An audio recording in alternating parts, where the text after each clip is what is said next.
Sarah is right, saying that everyone's talking about open education. It's not just universities, it's also in the workplace.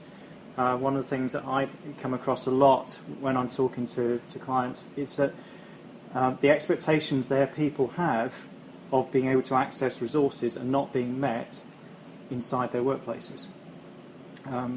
People are used to searching Google and finding what they need. When we don't provide things like that, they go away. So they're the big terms that we're all talking about at the moment, also in the workplace, not just HE.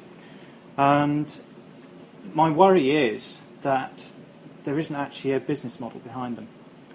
They've got funding, perhaps, for a year, maybe 2 years, maybe 5. What happens after that? How do we make them sustainable? And I'm going to talk about an example that I've been following for the last 4 or 5 years of open education that is sustainable, that's got funding attached to it. I moved into the commercial sector about 13 years ago.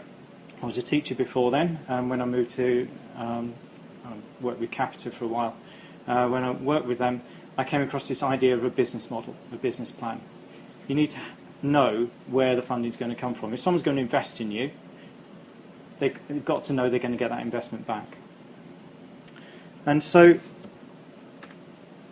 if we don't have a business model, if that funding is going to dry up, if there's going to be no money left, why would anyone have any confidence in what you're going to provide?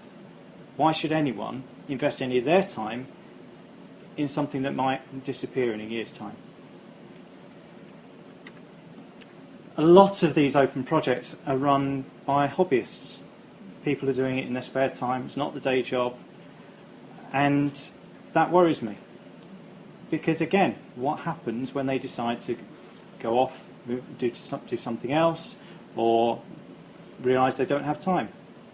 You know, the same with open source projects. It's not just open content, it's open source software as well.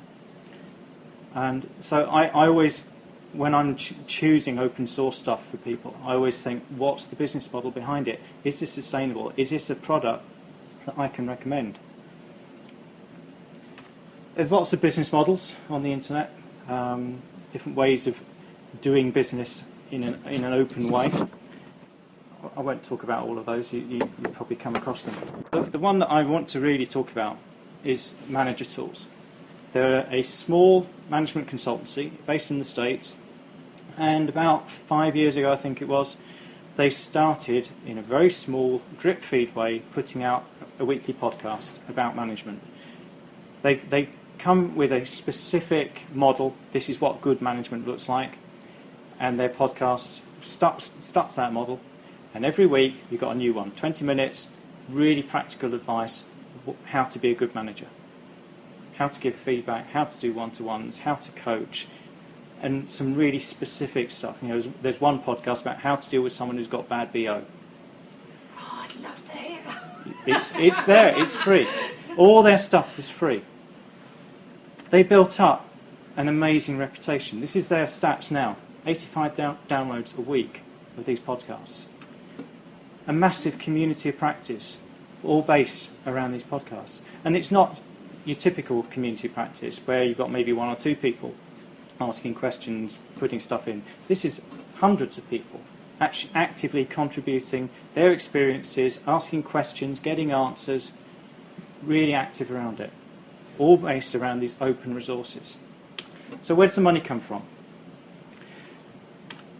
3 ways.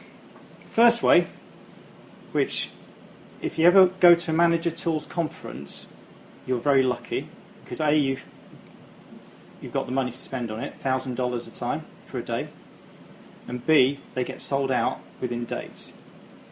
They only allow very small numbers into their conferences. They're really high quality, highly interactive, they've got lots of coaches on hand, and it's not your typical conference where it's someone standing up and talking at you. They expect you to have listened to the podcast beforehand, be an active part of the community, and you go and practice at their conference the stuff that they're doing. So you're in small groups, you work with a coach, you really do the stuff, which is why they sell out. High quality, small numbers. Second way is they do bespoke work for organisations. They don't really advertise this on their website at all. You'd only know about this because they mention it in the podcast. They say, when I was working at such and such. They don't even mention any names. They just talk about large corporations, the sorts of things they're doing. They're bespoke, their ideas for specific organisations. So the first one is the conferences. Small numbers, high quality. Second one, bespoke. So the podcasts are generic, applicable to a mass audience. When they go into the organisations, they make it bespoke for them. And the third way is they curate materials. You can get a bundle of podcasts plus PDF resources, and they sell them $30 a time, that sort of thing. Small fry, but it's still money coming in. So what's the challenge for us then? How do we turn our open education resources into something that's sustainable? I'd say two things. First, you have to prove to people that we are to be trusted. Prove our capability. So that's putting stuff out there that's good quality, that is useful, but also proving that we're going to stick around. We're going to be there in the long term. And the second thing is find out what people are prepared to pay for. So think about those three things. Curated materials, actively getting stuff together and putting out little bundles for people. Creating bespoke materials for specific clients. Or creating high-quality interactive events for small numbers of people, all based around these open content. Now, I can think all of those fit into a university context, into an FE context, into a workplace context. That's just I was trying to find a picture that illustrated the fact that we're dealing with small numbers of people that will pay lots of money. So that on the left-hand side, you've got the mass market. They don't want to pay anything. But small numbers of people, in the music industry, they're called superfans. The people that will pay £100 to go to a concert. I wouldn't pay £30 to go to a lot of concerts, but these people will pay really over the odds. They're the people that we're looking for.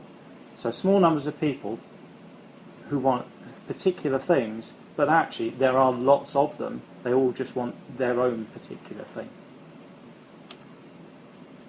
That's it. Thank you, Mark. Thank you so much.